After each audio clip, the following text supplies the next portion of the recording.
bagaimana kabar kalian hari ini? Semoga selalu dalam keadaan sehat ya dan tetap semangat untuk belajar dari rumah. Kembali lagi bersama Putri D dalam mata pelajaran Ilmu Pengetahuan Alam. Di video kali ini kita telah memasuki materi baru yaitu materi tema 9 di kelas 6, yaitu mengenai materi sistem tata surya. Adapun tujuan pembelajaran kita pada tema kali ini yaitu siswa diharapkan mampu mendeskripsikan sistem tata surya, matahari sebagai pusat tata surya, serta posisi dan karakteristik anggota tata surya. Di dalam materi pembelajaran sistem tata surya ini, nantinya kita akan mempelajari tentang matahari, kemudian kita mempelajari tentang planet-planet dan juga benda langit lainnya anak-anak. Nah, sebelum masuk ke pembahasan, pastikan kalian sudah klik tombol subscribe dan juga nyalakan lonceng notifikasinya ya, agar kalian selalu mendapatkan informasi terbaru dari channel pembelajaran ini. Oke anak-anak, kita langsung saja ke pembelajarannya. Nah, tata surya. Pasti kalian pernah mendengar istilah tata surya kan? Kira-kira tata surya itu apa ya? Ya, tata surya adalah matahari dan kumpulan benda langit yang beredar mengelilinginya, di mana matahari merupakan pusat tata surya. Selain matahari dan planet, di tata surya juga terdapat benda-benda langit lainnya, anak-anak. Nah, setiap benda langit ini memiliki ciri-ciri yang berbeda. Bagaimanakah ciri-ciri benda langit tersebut? Dapatkah kita melihat benda langit dari permukaan bumi?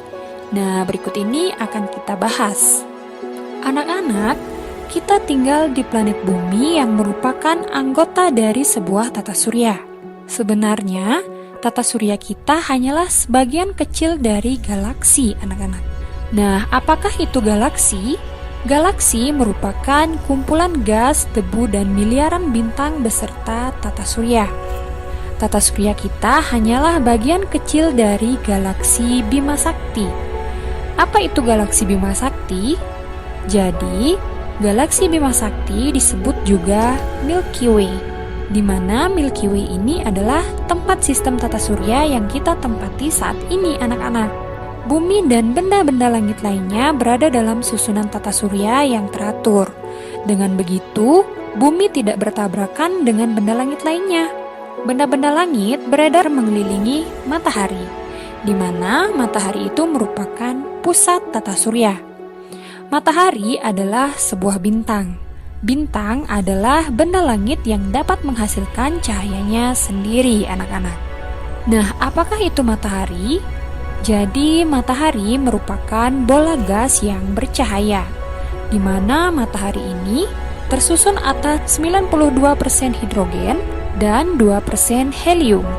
Nah, anak-anak, tentu kalian tahu bahwa suhu matahari ini sangat panas. Jadi, suhu permukaan matahari itu kurang lebih 6.000 derajat Celcius, anak-anak.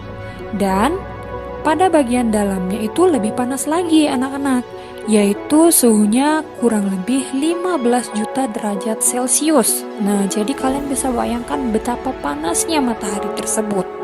Perlu juga kalian ketahui bahwasanya secara garis besar, matahari tersusun atas 6 lapisan, anak-anak. Nah, berikut ini akan Putri disampaikan lapisan-lapisan yang menyusun matahari beserta fungsinya masing-masing. Nah, mulai dari lapisan yang pertama, lapisan ini disebut dengan lapisan korona. Nah, lapisan korona ini merupakan lapisan terang yang tampak menyelimuti matahari yang tersusun atas gas ringan. Jadi korona ini merupakan lapisan terluar dari matahari. Kemudian selanjutnya lapisan yang kedua ini disebut dengan kromosfer, di mana kromosfer ini merupakan lapisan yang berada di luar lapisan permukaan matahari yang tersusun atas gas ringan. Kemudian lapisan berikutnya disebut lapisan fotosfer, di mana lapisan fotosfer ini merupakan lapisan yang terlihat dari bumi yang tersusun atas gas yang bertekanan rendah. Kemudian lapisan yang selanjutnya disebut dengan lapisan konvektif, di mana lapisan konvektif ini merupakan lapisan yang berada setelah fotosfer dan menghantarkan energi matahari secara konveksi. Kemudian selanjutnya lapisan ini disebut dengan lapisan radiatif, di mana lapisan radiatif ini merupakan lapisan yang mengelilingi lapisan inti dan menghantarkan energi matahari dari dalam inti secara radiasi. Selanjutnya, lapisan yang paling dalam itu disebut dengan lapisan inti. Nah, jadi ini adalah lapisan inti dari matahari. Lapisan inti merupakan lapisan yang terletak di bagian pusat yang menghasilkan energi matahari. Nah, jadi itulah keenam lapisan yang menyusun matahari, anak-anak. Selanjutnya, kita akan membahas tentang planet. Seperti halnya bintang, planet juga terlihat bercahaya di langit, anak-anak. Nah, tahukah kalian apa perbedaan antara bintang dan planet? Planet adalah benda langit yang tidak menghasilkan cahaya dan berotasi serta berevolusi mengelilingi matahari. Sedangkan bintang merupakan benda langit yang mampu menghasilkan cahayanya sendiri. Kemudian, planet berukuran cukup besar sehingga gravitasinya mampu mempertahankan bentuk bulat seperti bola. Nah, ini adalah ilustrasi dari tata surya, anak-anak, di mana matahari ini merupakan pusat tata surya dan dikelilingi oleh planet-planet yang berbentuk bulat seperti bola. Selanjutnya, di dalam tata surya itu terdapat beberapa planet, anak-anak. Nah, dulu kita mengenal 9 planet yang mengelilingi matahari. Ke-9 planet tersebut yaitu ada Merkurius, kemudian Venus, Bumi, Mars, Jupiter, Saturnus, Uranus, Neptunus, dan Pluto. Namun, berdasarkan peraturan baru tentang pengertian planet, bahwasanya Pluto tidak lagi dimasukkan ke dalam golongan planet, anak-anak. Hal ini disebabkan karena Pluto masih dipengaruhi oleh gravitasi dari planet Neptunus.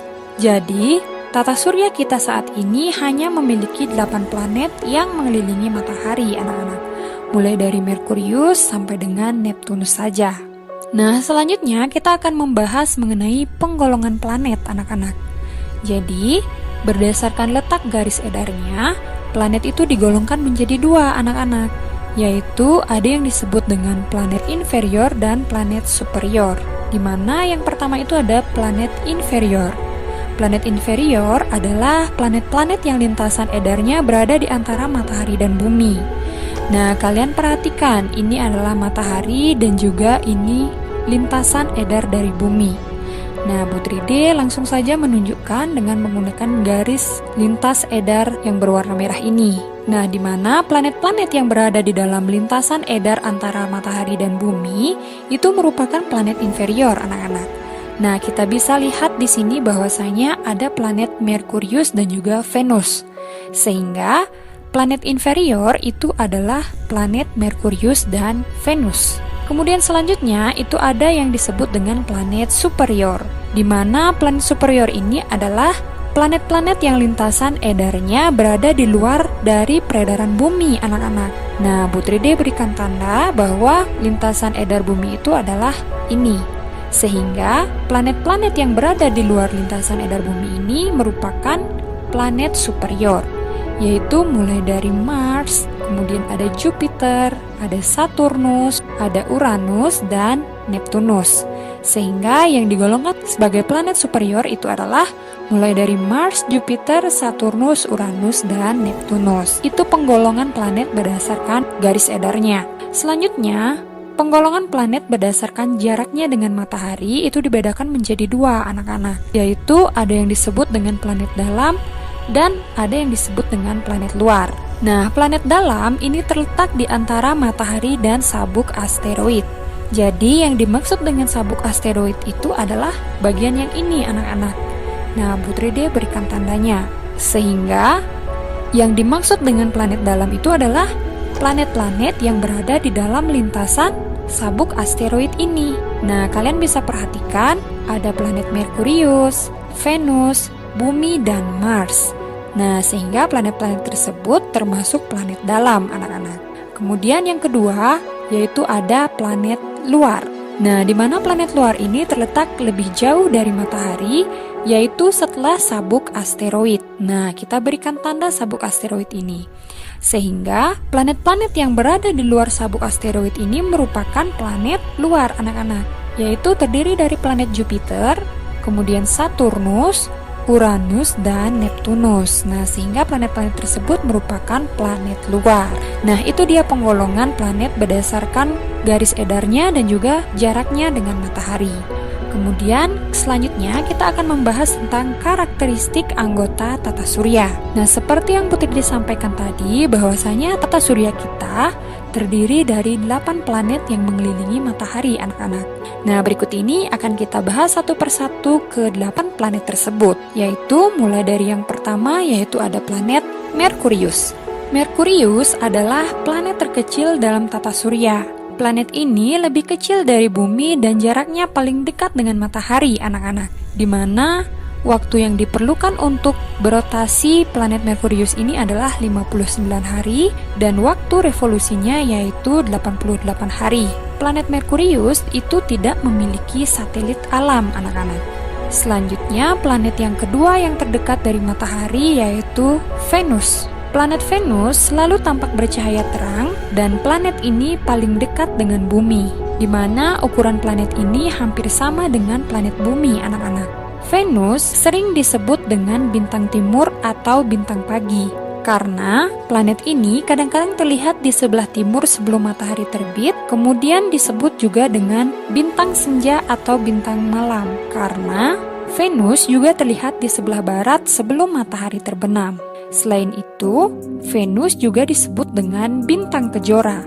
Waktu atau kala rotasi yang diperlukan Venus itu ada 243 hari, kala revolusinya yaitu 225 hari. Venus juga tidak memiliki satelit. Planet yang ketiga selanjutnya yaitu ada Bumi. Bumi merupakan satu-satunya planet di tata surya yang dihuni oleh makhluk hidup. Bumi merupakan planet ketiga terdekat dari matahari. Adapun kala rotasi bumi yaitu 24 jam dan kala revolusinya yaitu 365 hari atau 1 tahun. Bumi memiliki satu buah satelit alam yaitu bulan. Bulan selalu mengelilingi bumi dalam peredarannya mengelilingi matahari. Kemudian selanjutnya planet yang keempat adalah Mars. Planet Mars disebut juga sebagai planet merah. Mars disebut planet merah karena jika dilihat langsung dengan mata atau dengan teropong akan tampak berwarna kemerah-merahan. Adapun kala rotasi Mars yaitu 24,6 jam, sedangkan kala revolusinya yaitu 687 hari. Mars memiliki 2 buah satelit alam yaitu satelit Phobos dan satelit Deimos. Selanjutnya, planet berikutnya yaitu ada planet Jupiter. Jupiter adalah planet kelima yang terdekat dengan matahari. Jupiter merupakan planet terbesar dalam tata surya, di mana kala rotasinya yaitu 10 jam, sedangkan kala revolusinya yaitu 11,9 tahun.